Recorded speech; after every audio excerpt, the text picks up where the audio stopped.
Hello friends, good morning. అందరికీ happy new year. నేను ఇంత లేట్ అయింది పైన అనుకుంటున్నా. నేను కింద ఊడ్చి కింద కడిగి ముగ్గేసి తర్వాత పైనకి వచ్చి పైన కడిగిన. అంత అయిపోయింది. ఇంక ఇంట్లో పని అయిపోయాక కిచిడి స్టార్ట్ చేసిన. దానికోసం దాంట్లో ఒక ఆయిల్ వేసి ఒక 2 స్పూన్స్ బిర్యానీ ఆకు, ఇలాచీ, లవంగా, కొంచెం షాజీరా, పచ్చిమిర్చి, ఆనియన్స్ వేసి బాగా కలిపి తర్వాత ఆలుగడ్డ కూడా చిన్న ముక్కలు కట్ చేసుకుని వేసి తర్వాత టమాటా ముక్కలు, కొంచెం అల్లం వెల్లుల్లి పేస్ట్ అవన్నీ వేసి మిక్సీ చేసి ఉడకనివ్వాలి. కొద్దిగా ఫ్రై అయినాక వాటర్ పోసుకోవాలి. నేను 2 కప్స్ రైస్ తీసుకున్నా. దానికోసం 3 కప్స్ వాటర్ తీసుకుంటున్నా. రైస్ రైస్ నానబెట్టుకున్నా ఆల్రెడీ.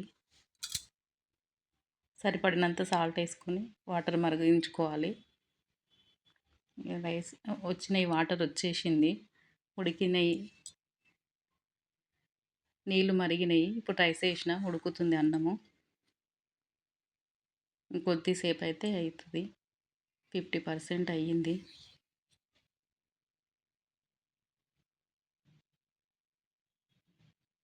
ఇంకొక 2-3 మినిట్స్ రెడీ అవుతుంది. ఫ్రెండ్స్, ఎవరు వీడియోని స్కిప్ చేయకుండా చూడండి, లైక్ చేయండి, సబ్స్క్రైబ్ చేసుకోండి. రెడీ అయ్యిందండి. తర్వాత పూజ చేసినాము. కంప్లీట్ అయిపోయింది పూజ.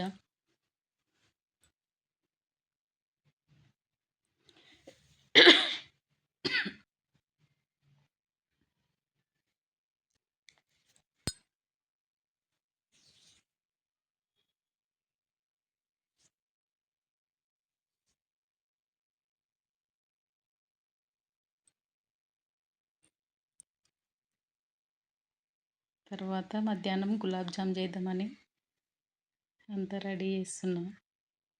పిండి వేసుకున్నా చూడండి. దాంట్లో కొంచెం ఇట్లా కలిపి వాటర్ వేసుకొని కావలసినంత కన్సిస్టెన్సీ వచ్చేంత వరకు కలిపి పెట్టుకున్నా. వాటర్ వేసుకుని కొంచెం సేపు నాననీకే ఒక పైన ఒక చిన్న మూత పెట్టి 10 మినిట్స్ 15 మినిట్స్ నాననిచ్చిన. ఇప్పుడు షుగర్ పాకం కోసం ఒక బౌల్ పెట్టుకొని అందులో 2 కప్స్ షుగర్, 2 కప్స్ వాటర్ పోసుకొని పాకం రానిచ్చిన. మరీ తీగ పాకం అక్కర్లేదు, కొంచెం పలసగా కూడా అక్కర్లేదు, మీడియంగా ఉండాలి పాకం. ఇప్పుడు గులాబ్ జామ్ అయితే ప్రిపేర్ చేస్తున్నా. కొంచెం పెద్ద సైజే చేసిన.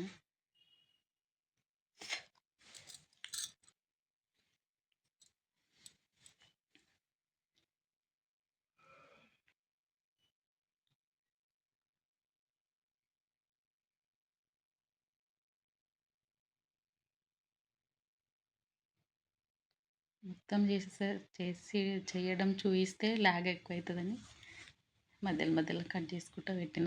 ఇప్పుడు ఫ్రై చేస్తున్నా గులాబ్ జామ్స్. అక్కడ పాకం రెడీ అవుతుంది. ఆయిల్ పోసుకొని తగినంత. ఈ కొద్దిగా ఎందుకు ఆయిల్ వేసిన అంటే, ఎక్కువ ఆయిల్ ఊకే ఫ్రై చేసి పక్కన పెట్టడం ఎక్కువ వేస్ట్ అవుతుందని కొంచెంలోనే ఫ్రై చేద్దామని కొంచెమే పోసుకున్నా. అటు ఇటు బాగా కలపడానికి ఈజీగా ఎక్కువ అక్కడే నిలబడి కలపాలి. లేదంటే ఇంత చిన్న నూనెలా, తక్కువ నూనెలా మళ్ళీ సరిగ్గా ఫ్రై కావు.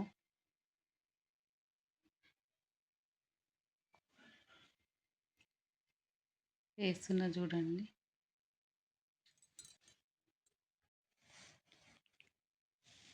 ఫస్ట్ కొన్ని వేసుకున్నా. అటు ఇటు కదపాలి, లేదంటే ఇది ఫ్లాట్గా ఉంది కదా, కింద అతుక్కపోయినట్టు అయినాయి. ఆయిల్ ఎక్కువ ఉంటే కూడా కొంచెం మంచిగా ఫ్రీగా ఫ్రై అవుతాయి. ఇది తక్కువ ఆయిల్ వేసినందుకు కొంచెం అట్లా అయినాయి. రెడీ అయినాయి ఫ్రెండ్స్. తీస్తున్నా చూడండి. ఇది పాకంలో వేస్తున్నా. పాకం రెడీ అయిపోయింది. హాట్‌గానే ఉంది పాకం. రెడీ అయినాయి ఫ్రెండ్స్.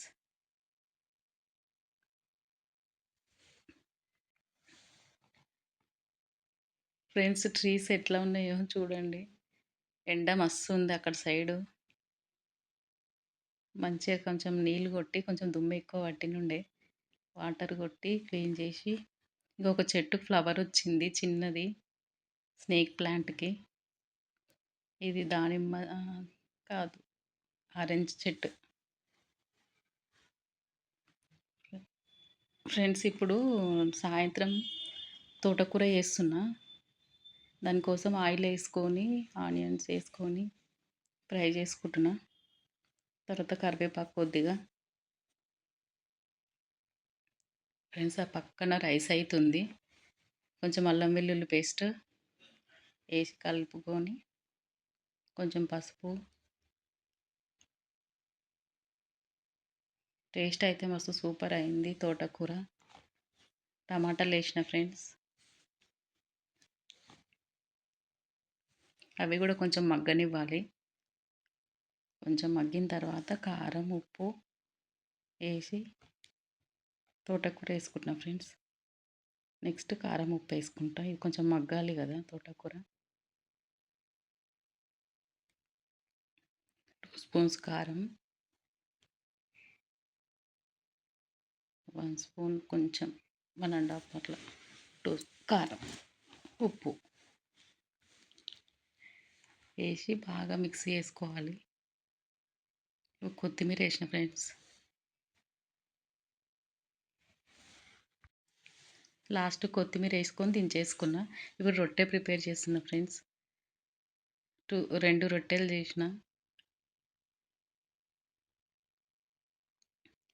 హాట్ వాటర్ పెట్టుకొని కలుపుకొని పిండిని చేస్తున్నా ఫ్రెండ్స్.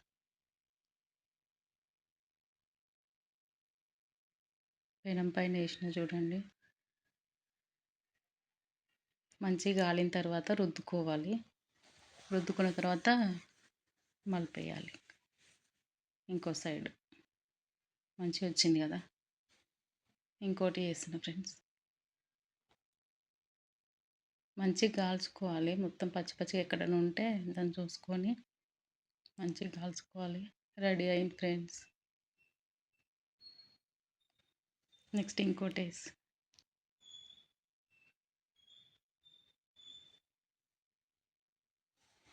ఇది కూడా సేమ్ ప్రాసెస్. రెడీ అయింది వన్ సైడ్. ఇంకో సైడ్ ఇది కూడా అయిపోయింది ఫ్రెండ్స్. రొట్టెలు రెడీ. వీడియో స్కిప్ చేయకుండా చూడండి ఫ్రెండ్స్. సబ్స్క్రైబ్ చేసుకోండి, లైక్ చేయండి. బాయ్.